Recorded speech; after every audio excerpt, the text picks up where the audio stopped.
पुरुषोत्तम मास अधिक मास कथा अध्याय 25मो दिवस वध 10 वर्तनी उद्यापन विधि धनबाई तथा मानबाईनी कथा।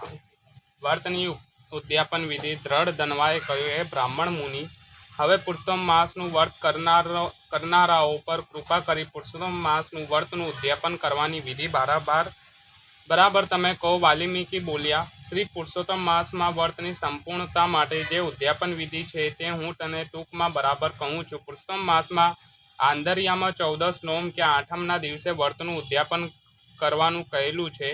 એ પવિત્ર પુરુષોત્તમ માસમાં જે પ્રમાણે સામગ્રી મળે તે મેળવી રાખી પ્રાતઃકાળમાં ઉઠી દિવસના પ્રથમ ભાગની ક્રિયાઓ પ્રથમ કરી લેવી. તે પછી મનને સાવધાન કરી 30 બ્રાહ્મણોને નિમંત્રણ આપવું. તે બધા બ્રાહ્મણો પત્ની સહિત સદાચારી તથા વિષ્ણુ ભક્તિ કરવામાં તત્પર રહેનારા હોવા જોઈએ. શક્તિ પ્રમાણે તથા ધન સંપત્તિ પ્રમાણે 7 કે 5 બ્રાહ્મણોને નિમંત્રણ આપવું જોઈએ. પછી હે રાજન, બપોરના સમયે એક દ્રોણ એટલે 16 શેર અથવા 64 શેર વજન જેટલું અથવા તેનાથી અડધા કે તેનાથી પણ અડધા 5 ધાન્યો વડે સૌરોત્ર ભદ્ર નામનું ઉત્તમ મંડળ રચવું. તે મંડળ ઉપર ચારે દિશામાં 4 ઉત્તમ કળશો સ્થાપવા. તે બધા સોનાના, તાંબાના કે માટીના હોય તો પણ ચાલે, પરંતુ તે શુદ્ધ તથા કાણા વિનાના બરાબર આખા હોવા જોઈએ. ચતુર્વ્યુહ વાસુદેવ, શંકર્ણ, પ્રદ્યુમન તથા અનિરુદ્ધની પ્રીતિ માટે તે કળશો ઉપર એક નારાયણ સ્થાપવું. ઉત્તમ વસ્ત્રોથી તેઓને વીંટી અને તેઓ પર નાગરવેલના પાન મૂકવા. પછી એ ચારે કળશો ઉપર ઉત્તમ દેવ વાસુદેવ, હળદર અને શંકર્ણ અથવા બળદેવ, પ્રદ્યુમ્ન તથા અનિરુદ્ધ એવા 4 ચતુર્વ્યુહ ઉત્તમ દેવોનું સ્થાપન કરવું. પુરુષોત્તમ માસમાં વર્તની શરૂઆત વખતે રાધા સહિત દેવસે શ્રી પુરુષોત્તમ ભગવાનનું કળશ સહિત જે સ્થાપન કર્યું હોય તેમને ત્યાંથી લાવી મંડળ ઉપર પેલા 4 કળશોની વચ્ચે સ્થાપવું. વેદ તથા વેદાંગો પર પરંપરાગત અને એવા વૈષ્ણવ બ્રાહ્મણને આચાર્ય કરી એ સ્થળે પર જપ માટે 4 બ્રાહ્મણોનું વર્ણન કરવું. તેઓને હાથની વીંટીઓ સાથે 2 વસ્ત્રો આપવા. આચાર્યને પણ વસ્ત્ર તથા આભૂષણોની હર્ષપૂર્વક શણગાર્યા પછી દેહ શુદ્ધિ માટે પ્રાયશ્ચિત કરવું. તે પછી પ્રથમ કહેવાઈ ગયેલી વિધિ પ્રમાણે પોતાની સ્ત્રી સાથે રાખી પૂજા કરવી અને વર્ણન કરેલા 4 બ્રાહ્મણ પાસે 4 પ્રકારની એટલે કે ચતુર્વ્યુહ ભગવાન વાસુદેવ, સંકર્ષણ અને પ્રદ્યુમન અને અનિરુદ્ધ ના નામનો મંત્ર જાપ કરવો. ચારે દિશામાં ઊંચે રાખેલા 4 દીવા કરવા અને અનુક્રમે નારાયણના ફળ વગેરે અર્ધ્ય પ્રદાન કરવું. બંને ઘૂંટણને જમીન ઉપર મૂકી ઘૂંટણે બેસી પોતાની જે ઉત્તમ ફળો મેળવી રાખ્યા હોય તેઓ બંને હાથમાં ખોબાની વચ્ચે ધારણ કરી શ્રદ્ધા અને ભક્તિથી યુક્ત થઈ પત્ની સાથે હર્ષયુક્ત રહીને અતિશય હર્ષ પામેલા મન વડે શ્રી હરિનું સ્મરણ કરતા કરતા આ મંત્રોચ્ચાર પૂર્વક અર્ધ્ય પ્રદાન કરવું. હે દેવોના દેવ, પૂર્ણ પુરુષોત્તમ, આપને નમસ્કાર. હે રાધા સહિત શ્રી હરિ, મેં આપેલા અર્ધ્ય આપ સ્વીકારો. નવા મેઘ જેવા શ્યામ 2 ભુજાઓવાળા મુરલી ધારણ કરનારા અને પીળા પિતાંબર પહેરનારા શ્રી રાધા સહિત આ પુરુષોત્તમ દેવને હું વંદન કરું છું. ભક્તિપૂર્વક પુરુષોત્તમ શ્રી હરિને શ્રી રાધા સહિત નમસ્કાર કરી વાસુદેવ સ્વાહા એમ ચોથી વિભક્તિવાળા ભગવાનના નામનું રૂપ મંત્ર વડે તલનો હોમ કરવો. તે પછી એ હોમ થઈ રહે ત્યારે એ જ મંત્રોથી તર્પણ તથા માર્જન કરવા. તે પછી રાધિકાજી સહિત શ્રી પુરુષોત્તમ દેવની મંત્રથી આરતી ઉતારવી. દેવોના પણ ઈશ્વર કાળા કમળની પાંખડી જેવી કાંતિવાળા અને કરોડો કામદેવ જેવા સુંદર શ્રી રાધિકાપતિ ભગવાનની હું આરતી ઉતારું છું. તે પછી આ મંત્રથી ધ્યાન કરવું. અંતઃકરણની જ્યોતિરૂપ અનંત રત્નોથી રચાયેલા સિંહાસન ઉપર બિરાજેલા વૃંદાવનની અંદર બંસીના નાદથી વ્રજની સ્ત્રીઓને અત્યંત મોહ પમાડનારા કૌસ્તુભમણીથી પ્રકાશન થયેલા વૃક્ષ સ્થળવાળા ચકડતા રત્ન જડિત મુગટ કુંડળો ધારણ કરતા નવા પીળા પિતાંબર પહેરનારા અને રાધિકાજી સહિત એવા સુંદર પુરુષોત્તમ ભગવાનનું ધ્યાન કરવું. તે પછી રાધિકાજી સહિત શ્રી હરિનું પુષ્પોથી અંજલિ અર્પણ કરવી અને તે પછી પોતાની પત્ની સાથે નીચેના મંત્રોનું પ્રભુનું સાષ્ટાંગ પ્રણામ કરવું.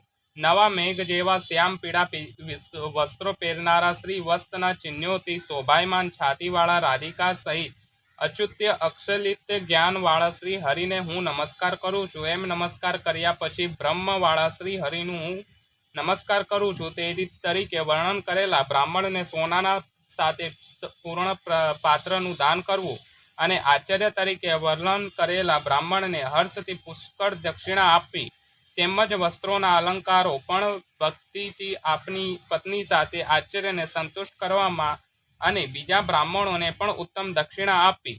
ઉપરાંત એક ગાયનું દાન કરવું. એ ગાય સારા સ્વભાવની, પુષ્કળ દૂધ દેનારી, વસ્ત્ર ઓઢાડેલી, વાછરડા સહિત ઘંટડી અને દાગીનાથી શણગારેલી, તાંબાની પીઠવાળી, સોનાના શિંગડાવાળી અને રૂપાની ખરીઓથી શણગારેલી હોવી જોઈએ. તે પછી ઘીના પાત્રનું તથા તલના પાત્રનું દાન કરવું અને બ્રાહ્મણ દંપતીને પહેરવા વસ્ત્રો આપી શિવ પાર્વતીની પ્રતિમાનું દાન કરવું તથા 8 પ્રકારના પદ અને પગરખાની જોડ આપવી.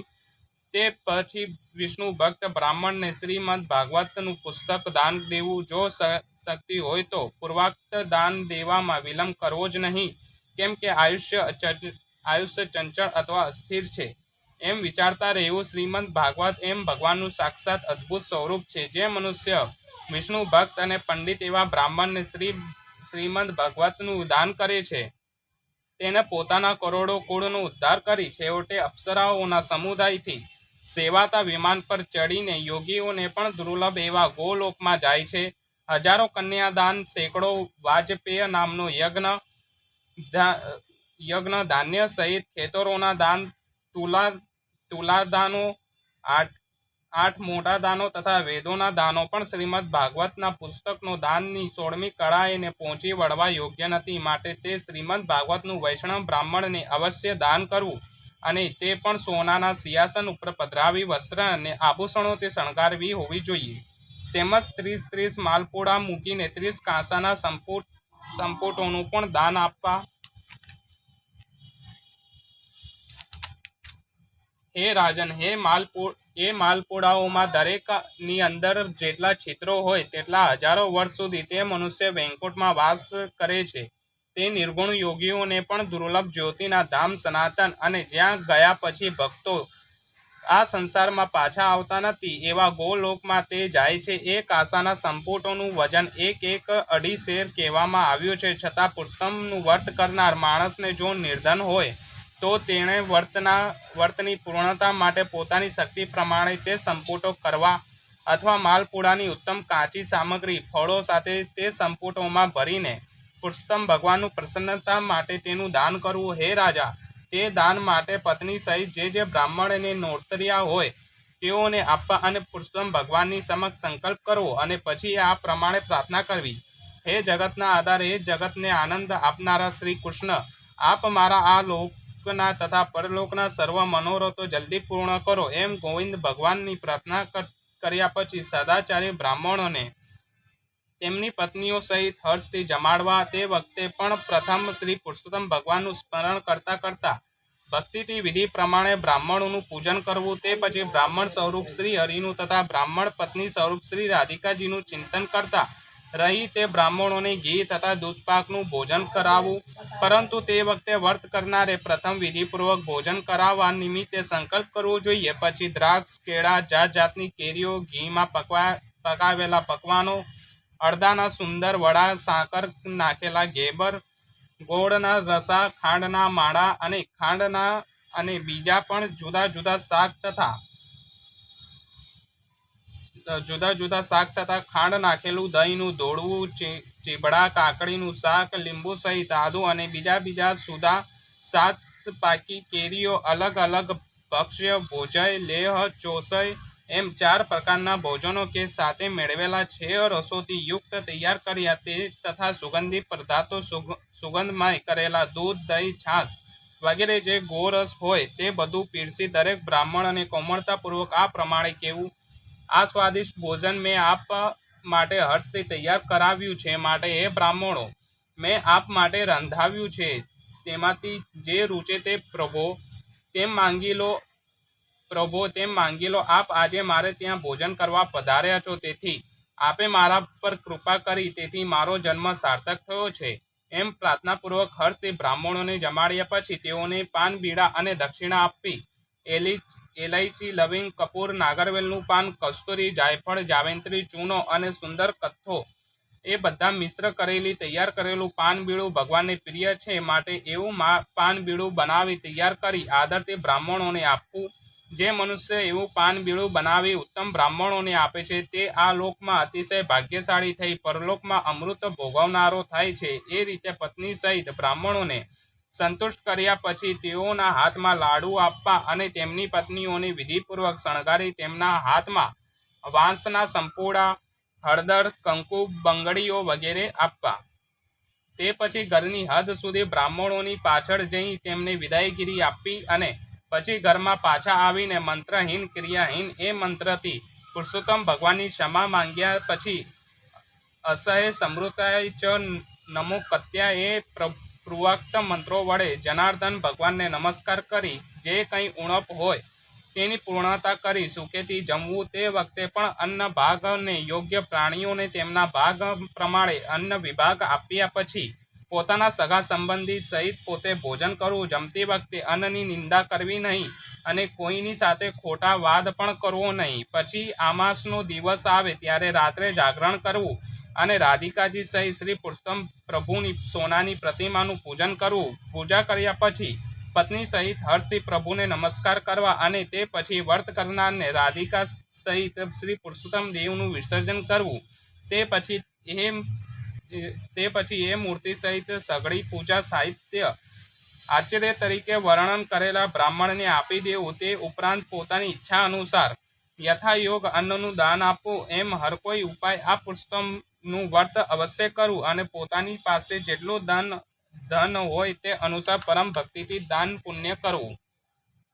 જે કોઈ સ્ત્રી કે પુરુષ આ પુરુષોત્તમ વ્રત કરે છે તે કોઈ પણ જન્મમાં દુઃખ, દારિદ્ર્ય અને દુર્ભાગ્ય ન પામે. એટલું જ નહીં પણ જેઓ આ વ્રત કરે છે તેઓ આ લોકમાં જાત જાતના મનોરથો પૂર્ણ કરી છેવટે વિમાન પર બેસીને ઉત્તમ વૈકુંઠ જાય છે. શ્રી નારાયણ બોલ્યા.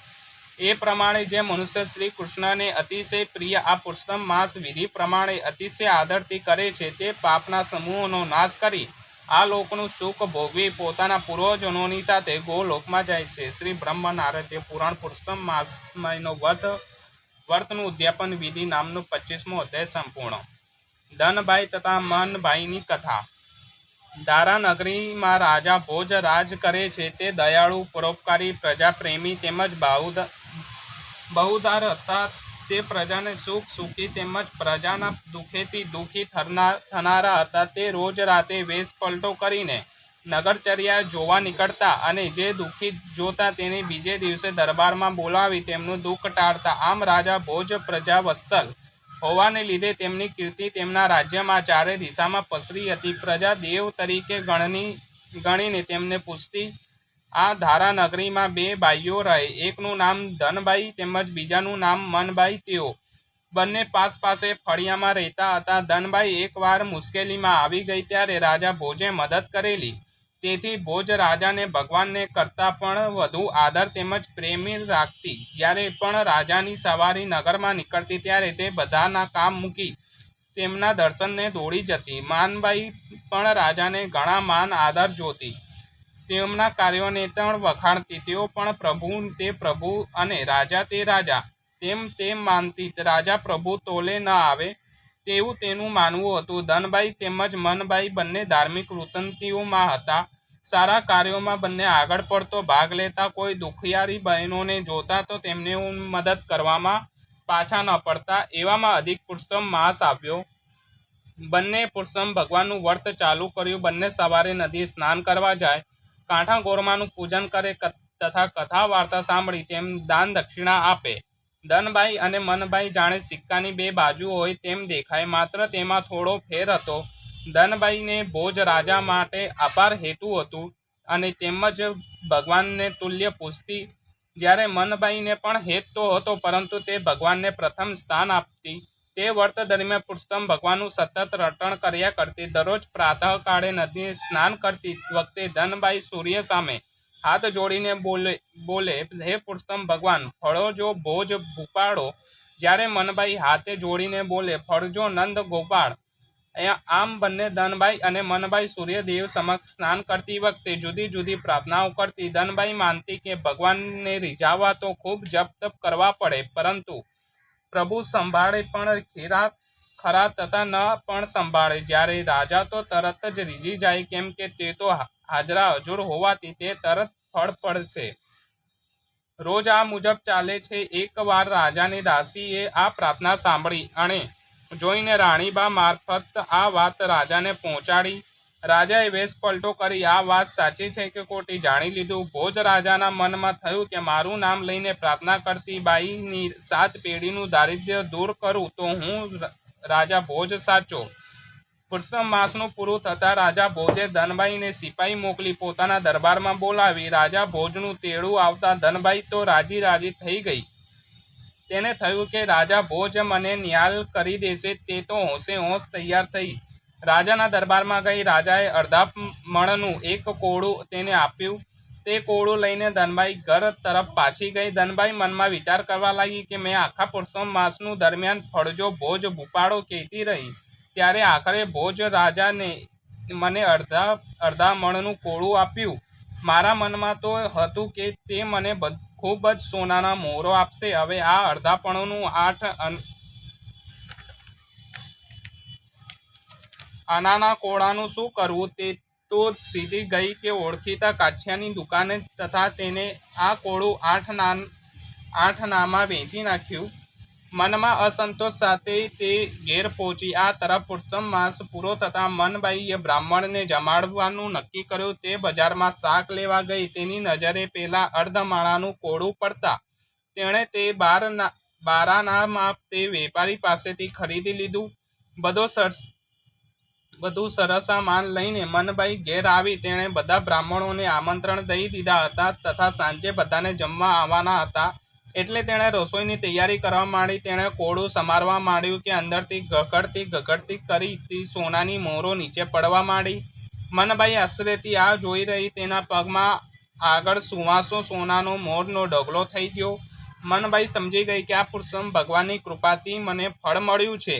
તેણે તો 5 બ્રાહ્મણોને જમવાનું નોતરું આપ્યું હતું. હવે દ્રવ્ય હાથમાં આવતા તેણે તો તરત જ 25 બ્રાહ્મણોને આમંત્રણ આપી પોતાને ત્યાં જમવા નોતર્યા. તેણે તો તડામાર તૈયારી કરીને સાંજના 25 બ્રાહ્મણોને જમાડીને સારી એવી દક્ષિણા આપી. બ્રાહ્મણો તો માનબાઈને જય બોલાવતા બોલાવતા પોતાના ઘેર ગયા. રાજા ભોજને પોતાના ગુપ્તચર વડે જાણવા મળ્યું કે આજે તો મનબાઈની જય બોલાય છે. રાજાને મનમાં થયું કે આજે ધનબાઈની જય બોલાવી જોઈએ, તેને બદલે મનબાઈની કેમ જય બોલાવે છે. તેમણે તો ધનબાઈને 125 સોનાનો મોર ગઈકાલે આપી હતી. રાજાએ ધનબાઈને દરબારમાં બોલાવી અને કોળાનું શું કર્યું તે પૂછ્યું. ધનબાઈએ જણાવ્યું, મહારાજા, તમે આપેલ મોટા કોળાને મારે શું કરવું? મારે માટે કરીને તે કાછિયાને 8 આનામાં વેચી દીધું. રાજાને આ વાત જાણી પશ્ચાતાપ થયો. તેણે સિપાહી મારફતે કાછિયાને દરબારમાં બોલાવ્યો. કાછિયાએ કોળાના વિશે પૂછતા તેણે જણાવ્યું, મનબાઈ મારી પાસે તે કોળું 12 આનામાં ખરીદીને લઈ ગઈ હતી. રાજાએ મનબાઈને દરબારમાં બોલાવી કોળાને અંગે પૂછપરછ કરી. ત્યારે મનબાઈએ કહ્યું, મહારાજા, મેં પુરુષોત્તમ માસનું વ્રત કર્યું હતું. પુરુષોત્તમ માસ પૂરો થતાં મારે બ્રાહ્મણોને જમાડવાના હોવાથી મેં એક કોળું લાવીને શાક કર્યું હતું.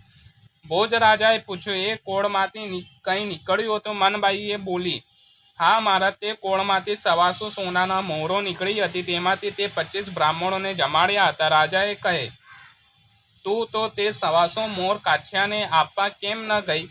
તારી ફરજ હતી કે તારે કાછિયાને આપી દેવી જોઈએ. મનબાઈ બોલી, હે રાજન, તે સોનાના મોહરો કાંઈ કાછિયાની ન હતી. જો તેને ખબર હોત તો તે આ કોળામાં 125 સોનાના મોહરો છે તે મને 12 આનામાં વેચતી નહીં. જો હું આ કરવા જાત તો સોનાનો મોર ખોટા માણસના હાથમાં જાત. એ મેં પુરુષોત્તમ ભગવાનની કૃપાથી ફળ માનીને એ વાત કોઈને કરી જ ન હતી. રાજા ભોજનું અંતરચક્ષુ ખુલી ગયા. તે મનમાં વિચારવા લાગ્યા કે માણસ કોઈને ગમે તેટલું આપવા ધારે પણ ભગવાનની ઈચ્છા ન હોય તો તેને કંઈ મળતું નથી. સાચો ફળ દેનાર તો ભગવાન જ છે. હું ભગવાનનો પરમ સેવક છું. ભોજ રાજા બોલ્યા, હે ધનભાઈ, મનભાઈ, કાછિયા અને દરબારીઓ, તમે આજે પ્રત્યક્ષ જુઓ છો કે મેં ધનભાઈને 125 સોનાના મોહરો બક્ષિસમાં આપી હતી અને માન્યું કે ધનભાઈએ મારી ભક્તિ કરી એટલે મેં તેને નિહાલ કરી દીધી. પરંતુ જુઓ, રાજાઓને રાજ ભગવાને જે પૂજે છે, ભજે છે અને ભક્તિ કરે છે તેને તેઓ સંકટ સમયે ઉદારતાથી નિહાલ કરી દે છે. એટલે હું તેમને કહું છું કે મને ભજવા કરતાં મારા નાથને ભજો, તેમાં જ તમારું કલ્યાણ સમાયેલું છે. રાજાની વાત બધાની દિલમાં ઠસી ગઈ. બધાએ રાજાને સાચી જાણવા માટે ધન્યવાદ આપ્યું. ત્યાર પછી ધનભાઈ સમજી ગઈ કે ભોજ રાજા તે રાજા છે અને રાજાઓમાં રાજા ભગવાનનું શરણું આ લેવામાં આપણું કલ્યાણ છે. બીજો અધિક માસ આવ્યો ત્યારે ધનભાઈએ પૂર્ણ શ્રદ્ધા સાથે પુરુષોત્તમ ભગવાનનું પૂજન કર્યું. પુરુષોત્તમ ભગવાનની દયાથી તેણે દારિદ્ર્ય ટળી ગયું. બોલો શ્રી પુરુષોત્તમ ભગવાન કી જય.